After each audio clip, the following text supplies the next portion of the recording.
ശ്രീജിത്ത്, അങ്ങനെ തിരഞ്ഞെടുപ്പിന്റെ ഒരുക്കങ്ങളിലേക്ക് കടക്കുകയാണ് ഇടതുമുന്നണി. CPM-ഉം ഇപ്പോൾ സ്ഥാനാർത്ഥികളുടെ ചിത്രം പുറത്തു വന്നു. ഔദ്യോഗിക പ്രഖ്യാപനത്തിന് കാത്തിരിക്കുകയാണ്. എന്തൊക്കെയാണ് ഇടതുമുന്നണിയിലെ തെരഞ്ഞെടുപ്പ് ഒരുക്കങ്ങൾ? അരുൺ, ഇന്നു മുതൽ CPIയുടെ സ്ഥാനാർത്ഥി നിർണയവുമായി ബന്ധപ്പെട്ട ജില്ലാ നേതൃയോഗങ്ങൾ ആരംഭിക്കുകയാണ്. തിരുവനന്തപുരത്ത് നിന്നാണ് ജില്ലാ എക്സിക്യൂട്ടീവും ജില്ലാ കൗൺസിലും ആരംഭിക്കുന്നത്. ഇന്ന് ഉച്ചയ്ക്ക് 2:30-നാണ് തിരുവനന്തപുരം ജില്ലാ എക്സിക്യൂട്ടീവ് CPIയോട് ചേരുന്നത്. 3:30-ന് ജില്ലാ കൗൺസിലും ചേരും. 3-അംഗ പാനൽ തയ്യാറാക്കി നൽകുക എന്നതാണ് ജില്ലാ കൗൺസിലുകളിൽ അർപ്പിതമായ ഉത്തരവാദിത്തം. എന്നാൽ തിരുവനന്തപുരത്തെ CPI സ്ഥാനാർത്ഥി സംബന്ധിച്ച് നേതൃതലത്തിൽ ധാരണയായിട്ടുണ്ട്. പന്ന്യൻ രവീന്ദ്രനെ തിരുവനന്തപുരത്ത് മത്സരിപ്പിക്കാനാണ് തീരുമാനിച്ചിരിക്കുന്നത്. അദ്ദേഹം മത്സരത്തിന് വഴങ്ങിയിട്ടുണ്ട്. നേതാക്കളുടെ നിരന്തര സമ്മർദ്ദത്തിന് വഴങ്ങിയാണ് പന്ന്യൻ ഒരിക്കൽ കൂടി മത്സരത്തിന് തയ്യാറെടുക്കുന്നത്.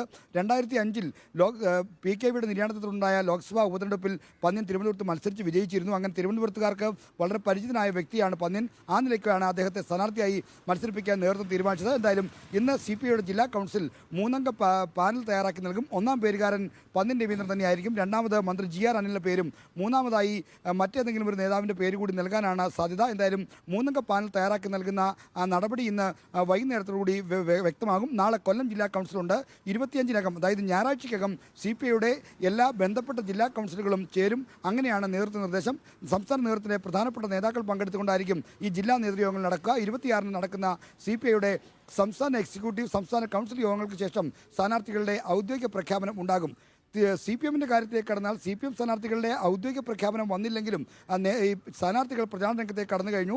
ഡോക്ടർ TM തോമസ് ഐസക് പോലുള്ള നേതാക്കന്മാരെല്ലാം അവരവരുടെ മണ്ഡലങ്ങളിൽ ഇപ്പോൾ തന്നെ പ്രമുഖ വ്യക്തികളെയും മറ്റും കാണുന്ന തിരക്കിലാണ്. ഇന്നലെ അടൂരിലും മറ്റും പത്തനംതിട്ടയിലും മറ്റും എത്തിയ ഐസക് അവിടെ മാധ്യമങ്ങളുമായിട്ടുള്ള പ്രതികരണങ്ങൾ വരെ നടത്തിയിട്ടുണ്ട്.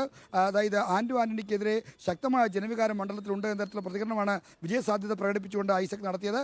മറ്റ് സ്ഥാനാർത്ഥികളും പ്രചരണ രംഗത്ത് സജീവമാണ്.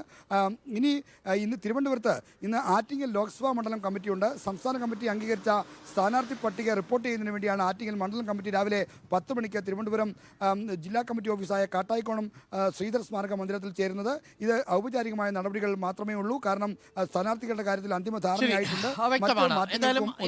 ഔപചാരികമായ പരിപാടികൾ, അതിനുശേഷം മണ്ഡലം കൺവെൻഷന്റെ തീയതികൾ കുറിച്ച് തെരഞ്ഞെടുപ്പ് രംഗത്തേക്ക് ഇറങ്ങുക എന്നത് മാത്രമാണ്. അപ്പോൾ 26, 27 തീയതികളിലായിട്ട് അതെല്ലാം പൂർത്തിയാവും. 27-ാം തീയതി സ്ഥാനാർത്ഥി പ്രഖ്യാപനം ഔദ്യോഗികമായി ഉണ്ടാവും. 26-ന് CPI പ്രഖ്യാപിക്കും, 27-ന് CPM-ഉം പ്രഖ്യാപിക്കും. അതോടുകൂടി കൺവെൻഷനുകൾക്ക് തുടക്കമാകും. പിന്നെ അങ്ങോട്ട് ജഗപ്പുകയായിരിക്കും. വലിയ പൂരമാണ് കൊട്ടിക്കേറാൻ പോകുന്നത്. കരുത്തരാണ് കളത്തിൽ നിറയുന്നത്.